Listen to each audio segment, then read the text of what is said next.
Hello guys, welcome to the channel. Today we're going to learn how to extract audio from video in CapCut.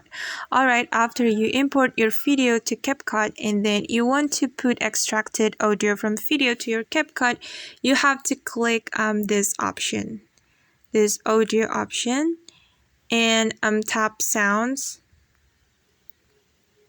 and then wait for a moment, and you gotta click this button. And then choose extract sound from video.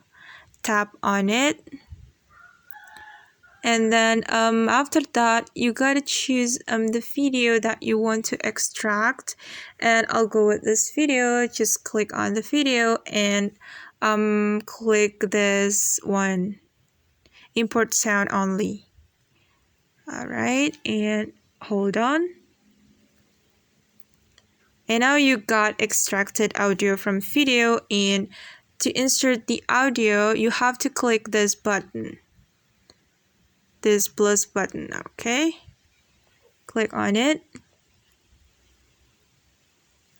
Alright, wait for a moment, guys. Okay, and that's how we can extract audio from video in CapCut. That's the tutorial for today, guys. Thanks for watching and see you on the next video. Bye.